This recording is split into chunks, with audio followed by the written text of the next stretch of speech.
E aí, pessoal, tudo bem? Estão gostando das aulas? Vamos para mais uma agora, que o tema vai ser o básico da obstetrícia. E a gente vai dividir essa aula em duas partes. Na primeira, a gente vai falar um pouquinho sobre o primeiro trimestre, e desde marcos do desenvolvimento embrionário, comentando um pouco sobre abortamento, gravidez ectópica, neoplasia trofoblástica gestacional. Na segunda parte da aula, a gente vai falar um pouco sobre o segundo e o terceiro trimestre. Então, falar sobre as medidas que a gente faz para calcular o peso, como é que a gente faz para quantificar esse líquido amniótico, como a gente classifica a placenta e, no final, como que a gente interpreta o Doppler das artérias umbilicais e cerebral média normais e centralizadas. Então, começando, quais são os pontos-chave dos marcos cronológicos do desenvolvimento fetal?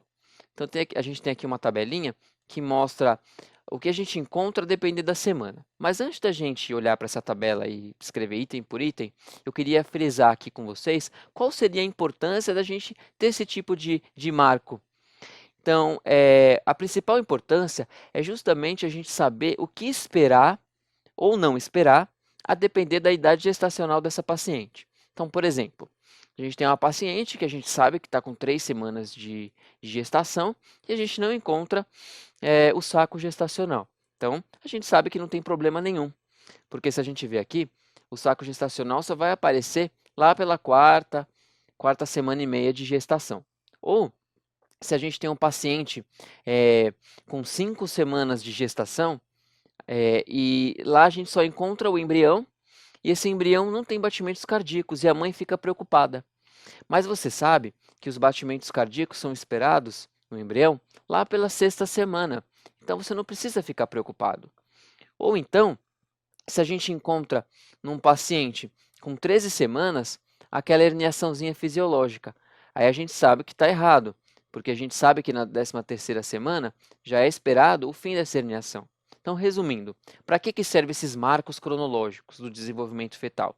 Eles servem para nortear a gente o que a gente deve ou não esperar no embrião, na gestação, a depender da idade gestacional. Então, mostrando aqui alguns exemplos para vocês. Aqui a gente tem uma vesícula, perdão, um saco gestacional bem no seu inicinho. Aqui, se a gente observar, a gente tem duas estruturas ecogênicas, que seriam as decíduas basais e coriônicas.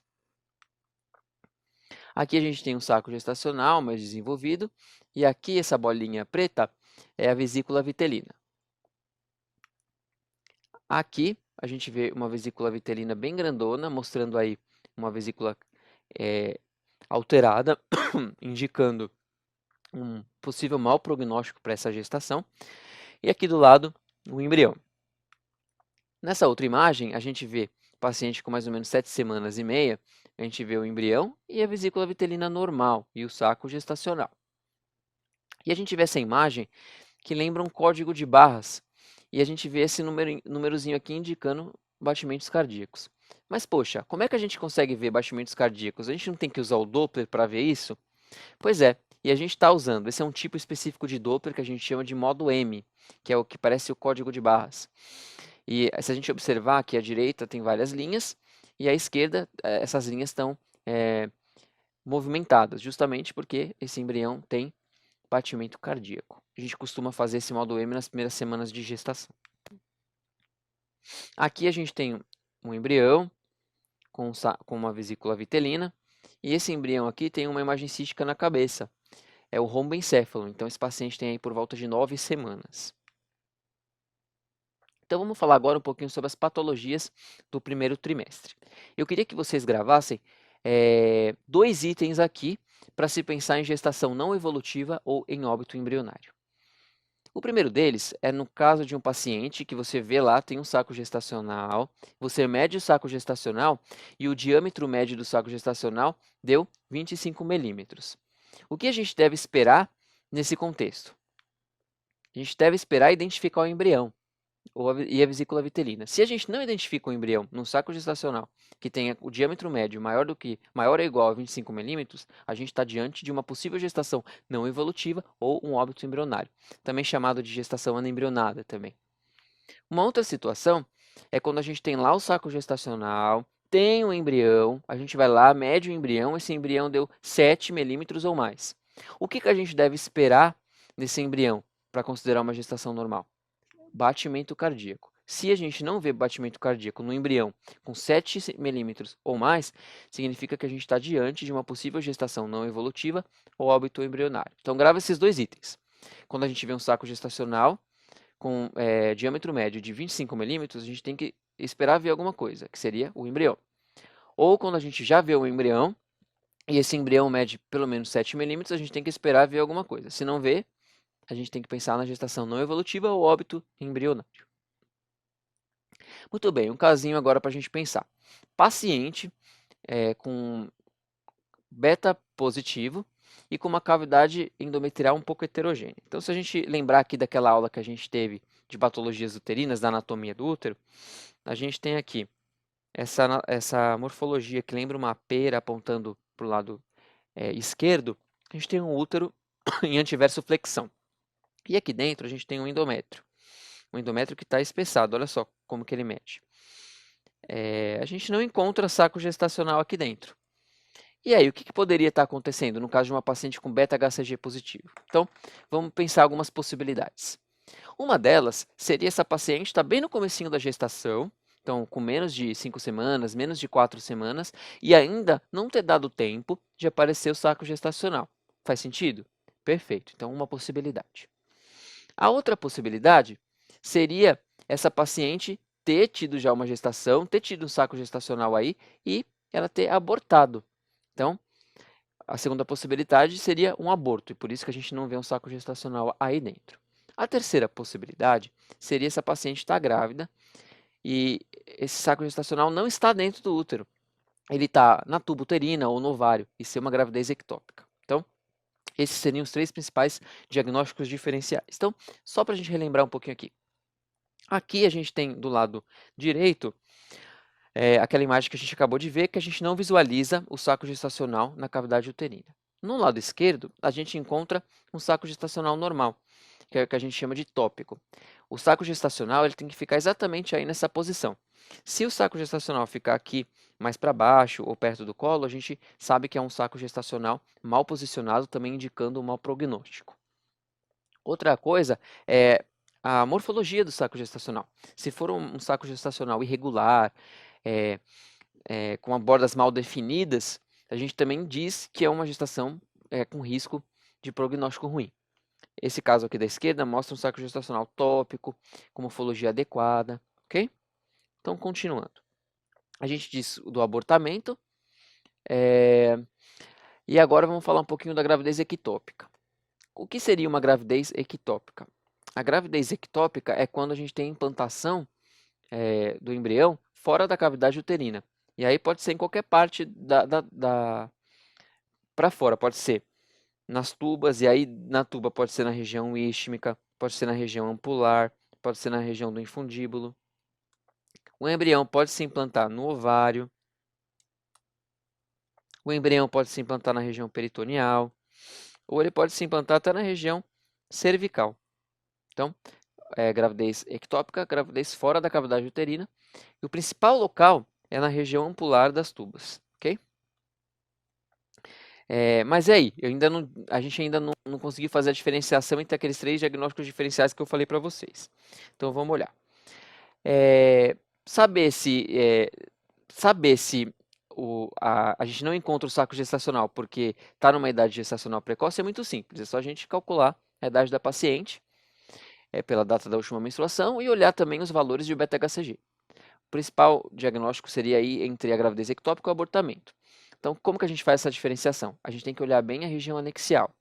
Se a gente olha a região anexial, está normal, o paciente sangrando, não tem nenhuma massa em nenhum lugar, então provavelmente foi um abortamento. Porém, se a gente olha, faz o exame lá transvaginal, não vê o saco gestacional dentro da cavidade uterina, mas encontra uma massa na região anexial, perto do ovário, aí a gente tem que levantar a possibilidade de gravidez ectópica, que é o que a gente encontra aqui nesse slide. Então, a gente tem aqui, ó, vou desenhar aqui com a minha caneta. A região... Opa, aqui a gente tem a região anexial, a gente tem o ovário aqui, o ovário esquerdo, E do lado do ovário, a gente tem uma massa, que seria a gravidez ectópica, provavelmente na tuba, provavelmente na região ampular, que é mais comum.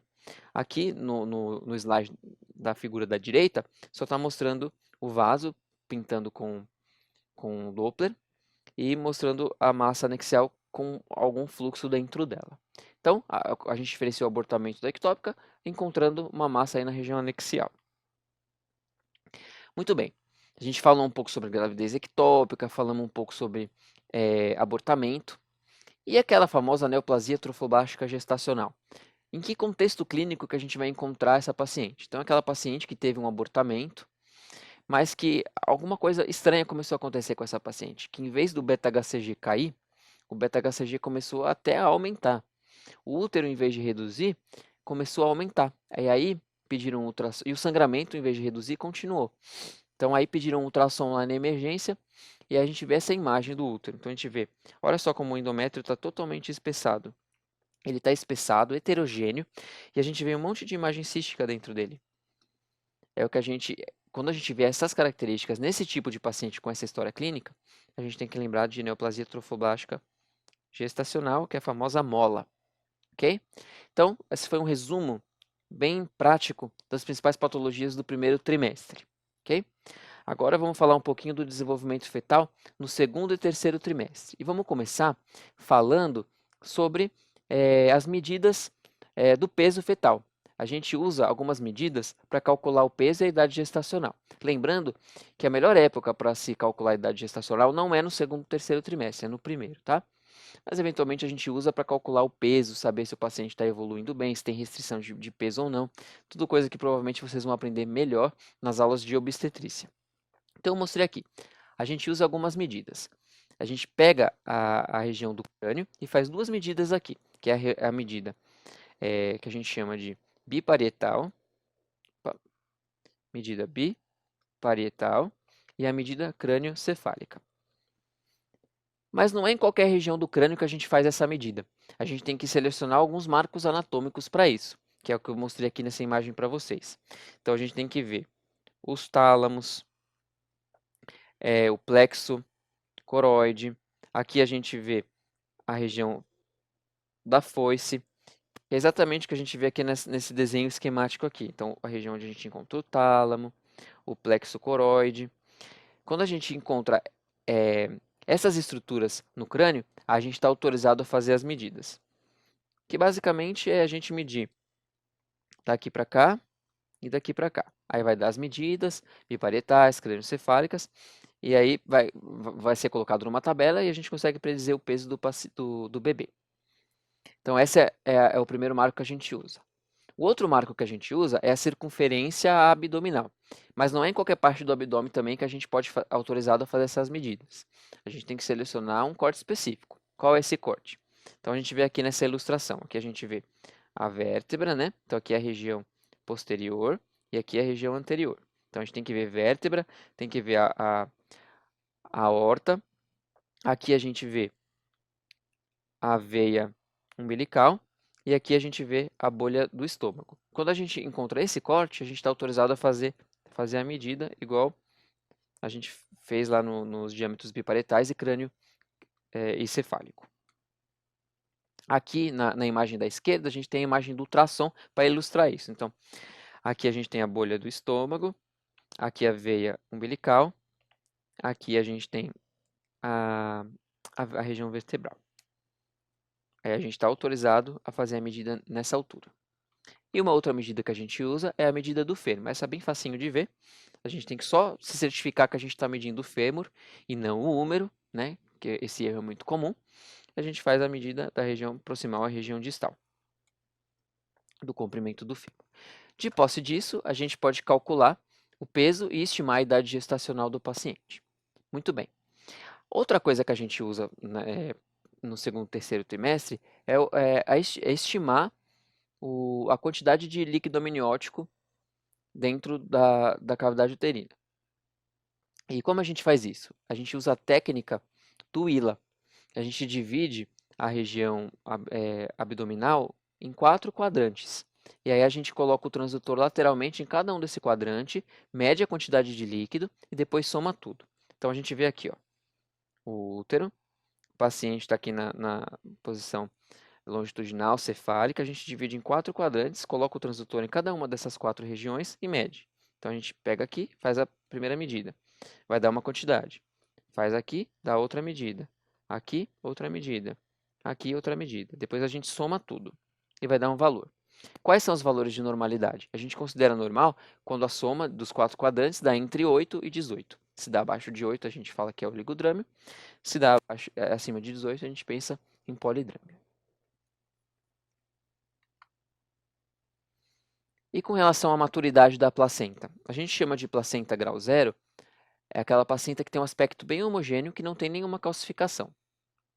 A placenta grau 1 é aquela placenta que tem um pouquinho de calcificação intraplacentária, mas ela ainda continua sendo bem homogênea. Que é o que a placenta seria isso daqui, ó.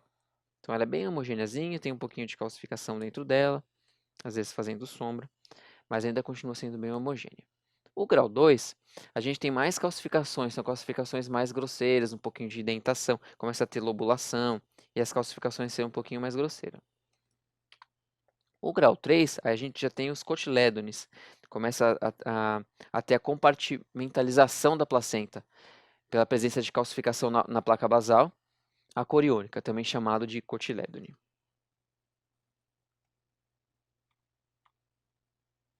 Muito bem, agora nessa parte final da aula, eu quero comentar um pouquinho com você sobre o Doppler na obstetrícia. É muito comum a gente escutar falar nisso nas aulas de obstetrícia, quando a gente fala sobre insuficiência placentária, quando se fala sobre restrição de crescimento. Eu vou focar aqui a explicação bem na parte de Doppler mesmo. Os detalhes de quais são as causas de restrição e tudo mais, eu vou deixar para a aula de obstetrícia. Então, antes da gente falar um pouco sobre a artéria umbilical e a artéria cerebral média, eu queria lembrar com vocês os tipos de padrão de fluxo que a gente tem no Doppler. A gente pode ter padrão ou de baixa resistência ou de alta resistência. Como é que a gente vai saber identificar cada um desses padrões? Então, por exemplo, vamos focar aqui a nossa atenção para um padrão de baixa resistência. Para quem não está acostumado, eu vou fazer aqui um desenho. Sempre quando a gente tem um traço de Doppler, a linha mais alta, ela representa a sístole, e a mais baixa, a diástole. Então, aqui a linha mais alta representaria a sístole, e a mais baixa representaria a diástole. Tudo bem? Para quem não sabia, vamos voltar aqui nessa imagem. Então, aqui de baixa resistência. A parte mais de cima aqui seria a sístole, e a parte mais de baixo, a diástole. Então, a sístole e a diástole. Um fluxo de baixa resistência, qual que é a característica dele? A característica é que a gente não tem tanta diferença entre a sístole e a diástole. Por quê? Vamos imaginar assim, que a gente tem uma bola de futebol, e a gente é como se fosse o coração. Aí a gente vai e dá um chute bem forte nessa bola. Isso seria a sístole. Aí a bola ela vai com uma grande velocidade seguindo em frente. Se o meio que essa bola está oferecer baixa resistência a ela, a tendência é que ela vai tendo uma velocidade alta para sempre conforme ela for andando. É claro que a velocidade vai reduzindo, né? Porque ela vai perdendo energia, mas ela vai continuar tendo uma boa velocidade, porque ela está no meio que oferece baixa resistência. Logo, a diferença entre a sístole, que é quando eu empurrei, e a diástole, que é quando a bola está andando, é pouca. Então, a gente tem uma sístole e logo embaixo uma diástole. Então, isso é o que acontece no meio de baixa resistência. Já no meio de alta resistência, a diferença entre a sístole e a diástole vai ser muito alta. Então, vou dar o exemplo de novo. Eu sou o coração, eu pego e chuto a bola com toda a força. Mas a bola, ela está no meio que oferece uma grande resistência a ela. Num chão meio, aquele chão sem asfalto, cheio de pedra. Ela vai, é um chão de muita resistência, então ela vai perdendo muita velocidade conforme ela anda. Então, o que resulta nisso? Resulta que a velocidade de quando eu chutei para a velocidade depois vai ser muito diferente uma da outra, porque esse meio é de alta resistência. É o mesmo que acontece no nosso corpo. Então, quando a gente olha aqui, compara uma onda de baixa resistência com uma onda de alta resistência, olha só a diferença. Aqui a sístole e a diástole tem pouca diferença entre elas. Já aqui, a diástole está tão baixa que ela está até embaixo da linha, ela está até reversa. O que significa isso? Que o sangue, que a bola, em vez de ir para frente, ela está até voltando para trás. Está até mudando o fluxo, de tanta resistência que ela tem. Então, só para a gente lembrar qual é a diferença entre baixa resistência e alta resistência. Então, agora vamos falar um pouquinho da artéria umbilical. Do normal da artéria umbilical. No primeiro trimestre, o tipo de onda da artéria umbilical ela tende a ser de alta resistência, que é o que a gente observa aqui. Ó. A gente tem, vou desenhar aqui, ó. A gente tem uma sístole e aqui a gente tem uma diástole. Então, a gente tem uma sístole bem grande, mas no meio tem tanta alta resistência que ela vai perdendo tanta velocidade que a velocidade fica zero na diástole. Então, é o que a gente chama de diástole zero. Então, no primeiro trimestre, a artéria umbilical é o que a gente chama de padrão de fluxo de alta resistência. Mas aí, conforme vai tendo aquela onda de invasão trofoblástica, lá pela 20ª semana, o corpo ele vai modificando o padrão de fluxo da artéria umbilical e ela passa a ter um padrão de baixa resistência, ok? Que é o que a gente observa aqui nessa outra imagem. Então, aqui é a sístole e aqui a diástole. Olha só como a diástole já está bem mais alta do que estava aqui. Aqui era zero e aqui ela aumentou. Então, a diferença entre a sístole e a diástole reduziu. Por quê? Porque a gente está no meio de baixa resistência. O corpo se prepara para isso na gestação. Quando essa onda de invasão trofoblástica na 20ª semana, ela por algum motivo, ela acontece de uma forma errada, o que vai acontecer? Esse padrão de fluxo não vai mudar, ele vai continuar como uma alta resistência. Portanto, vai menos sangue para o bebê, menos sangue da placenta para a circulação placentária e fetal. É o que a gente chama de insuficiência uteroplacentária.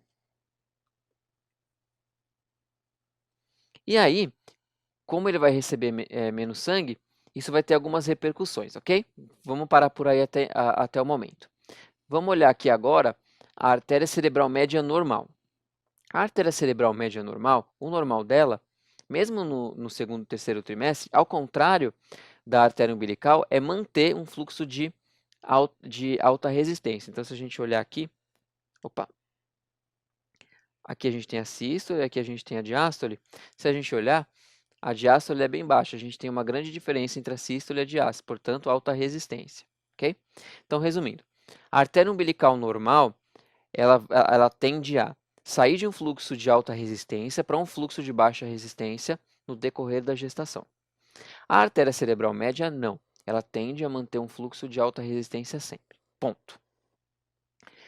Porém, quando a gente tem aquilo que eu falei, por algum motivo, você não tem aquela onda de invasão trofoblástica na 20ª semana e não cai a resistência, o padrão, e não muda o padrão de fluxo da artéria umbilical, a gente vai ter algumas mudanças. Então, o que vai acontecer?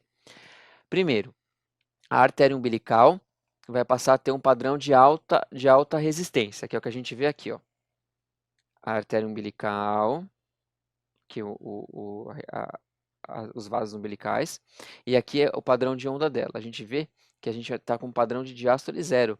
A gente só tem sístole. Então, eu vou marcar aqui, ó, sístole e diástole. A gente só tem sístole e a diástole está zero. Então, é um padrão de alta resistência. Era para ser de baixa resistência. Então, essa é a primeira mudança que a gente tem quando a gente tem a onda de invasão trofoblástica alterada. Por conta disso, por estar com uma alta resistência, a gente vai ter menos vascularização uteroplacentária. Esse bebê ele vai receber menos sangue, porque está com a resistência aumentada. E aí ele vai começar a fazer algumas alterações no próprio corpo para preservar os órgãos vitais, tá? E qual que seria o órgão mais vital? Seria o cérebro. Então, o que ele vai fazer? Ele vai baixar a resistência do cérebro para que o cérebro puxe mais sangue para ele. E aí o que vai acontecer? Vai mudar o tipo de padrão de fluxo da artéria cerebral média, que antes era de alta resistência, vai passar a ser de baixa resistência. Deu para entender? Então, resumindo, quando a gente tem uma insuficiência uteroplacentária, o que vai acontecer na artéria umbilical? Na artéria umbilical, em vez de a gente ter um fluxo de baixa resistência, a gente passa a ter um fluxo de alta resistência. E na artéria cerebral média, o que vai acontecer? Em vez de a gente ter um fluxo de alta resistência, a gente tem um fluxo de baixa resistência, que é o que a gente chama de centralização, porque o sangue está sendo centralizado para áreas vitais, no caso, o cérebro. Então vamos analisar esses padrões espectrais aqui. A gente tem uma artéria umbilical com diástole zero, portanto, de alta resistência. E a artéria cerebral média? A gente tem aqui a sístole, aqui a diástole. Existe uma redução da diferença entre a sístole e a diástole. Por quê? Porque o fluxo, a resistência baixou. A gente está diante de um padrão de onda de baixa resistência. Portanto, estamos diante de uma centralização. Uma dica para vocês entenderem, só de bater o olho que a gente está diante de um padrão de baixa resistência, é como se fosse, ele forma como se fosse uma sainha aqui, ó. A gente tem as ondas, embaixo dele uma sainha, porque a diferença da diástole para a sístole é menor. Então, aí é um fluxo de baixa resistência. Enquanto que quando a gente tem um fluxo de alta resistência, essa sainha não existe, ou a gente pode encontrar só esse tipo de onda, porque a diástole é zero, ou a gente pode encontrar aquela onda que, além de ser zero, a diástole é reversa. O sangue está voltando ao contrário. Então, a gente tem algo assim. Opa, deixa eu melhorar aqui esse desenho. A gente tem algo assim. Ok? Então, espero que vocês tenham entendido o padrão de fluxo normal da artéria cerebral média e da artéria umbilical e o que significa a centralização e como que a centralização se apresenta no Doppler. Muito bem.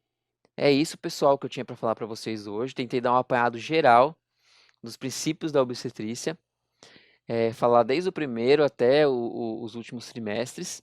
E é isso aí, bons estudos, revejam as aulas também de obstetrícia e, bom, até a próxima.